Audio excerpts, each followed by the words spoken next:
Selamat berjumpa dalam Inspirasi Sabda bagi Keluarga, Komisi Keluarga Keuskupan Agung Medan.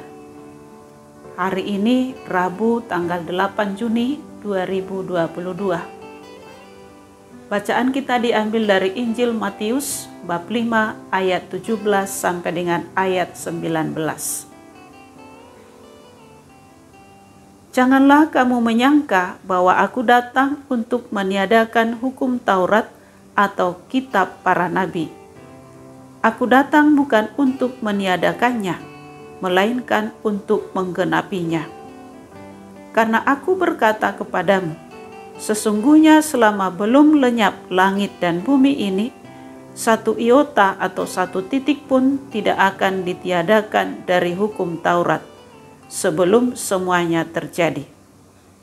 Karena itu, siapa yang meniadakan salah satu perintah hukum Taurat, sekalipun yang paling kecil, dan mengajarkannya demikian kepada orang lain, ia akan menduduki tempat yang paling rendah di dalam kerajaan surga. Tetapi siapa yang melakukan dan mengajarkan segala perintah-perintah hukum Taurat, ia akan menduduki tempat yang tinggi di dalam kerajaan surga. Demikianlah sabda Tuhan. Terpujilah Kristus. Bapak, Ibu, dan keluarga-keluarga yang diberkati oleh Tuhan. Apa kabar kita semuanya? Kita berharap dalam keadaan sehat, selalu bersyukur, berbahagia, dan merenungkan sabda Tuhan. Dalam hidup kita sehari-hari sering kita mendengar kalimat ini. Berbahagialah orang yang mendengarkan sabda Tuhan dan tekun melaksanakannya.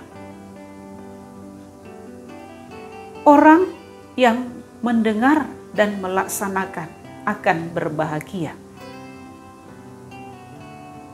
Bapak, Ibu, dan keluarga yang diberkati oleh Tuhan. Dalam Injil yang baru saja kita dengarkan, dikatakan bahwa Yesus berkata bahwa ia datang bukan untuk meniadakan hukum Taurat, tetapi untuk menggenapinya.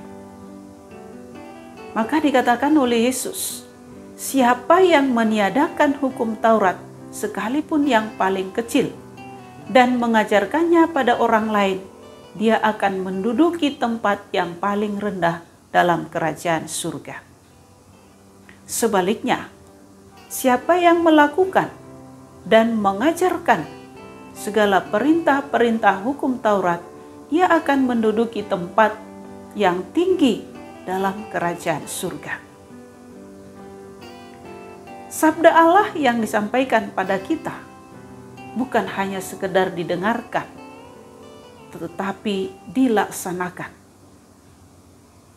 Yesus sendiri tidak ingin menjadikan hukum Taurat ini menjadi hukuman bagi manusia.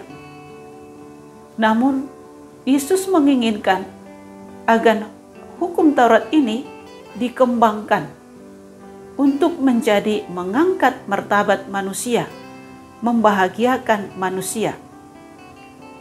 Yesus mengajarkan pada kita hukum ini berdasarkan cinta kasih. Oleh karena itu, Yesus menolak setiap aturan yang menindas manusia. Hukum itu hendaknya membebaskan, menyelamatkan, membahagiakan orang. Bapak, Ibu, kita boleh berkata,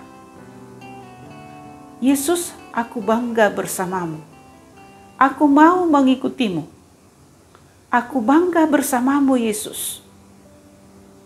Mengapa kita berkata demikian? Karena Yesus menyelamatkan kita. Yesus membawa kehidupan. Yesus menyenangkan, membebaskan, membahagiakan kita.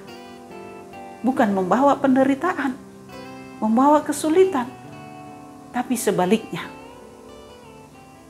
Oleh karena itu, kita melaksanakan dengan berbagai macam cara perintah yang diberikan oleh Yesus pada kita. Coba kita ingat pada masa Prapaskah yang masih baru kita lalui.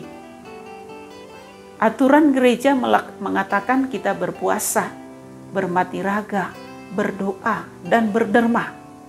Itu semua kita lakukan dengan tulus hati. Semua kita laksanakan. Sebenarnya ini kita lakukan untuk apa? Untuk siapa? Adalah untuk Yesus sendiri. Menaati aturan yang disampaikan oleh Yesus pada kita. Karena kita sungguh mencintai Yesus, maka kita melakukannya. Karena ketika kita melakukan dengan tulus sesuai perintah Yesus, kita selamat, kita bahagia, kita gembira, senang bersama dengan Yesus. Apa yang dikatakan oleh Yesus membawa pembebasan bagi kita, membebaskan dari ikatan-ikatan batin, dari dosa-dosa kita, pemikiran-pemikiran yang tidak baik, dan kita berbahagia karena bersama dengan Yesus. Maka pesan Yesus pada kita pada hari ini adalah Yesus menggenapi hukum Taurat dengan hukum cinta kasih. Yesus mengajarkan kepada kita untuk memahami, mengerti tentang sabda Tuhan, lalu menghidupinya dalam hidup sehari-hari, mengamalkan, dan yang paling penting lagi adalah mewartakan dengan cara hidup kita. Maka kita bisa berkata, berbahagialah orang yang mendengarkan sabda Tuhan dan tekun melaksanakannya.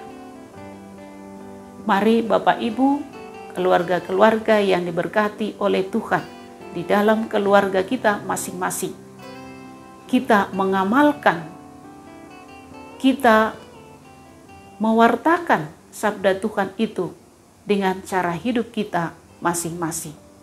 Sehingga hadirlah cinta Tuhan dalam keluarga kita dan hidup bermasyarakat kita. Selamat merenungkan, Tuhan memberkati.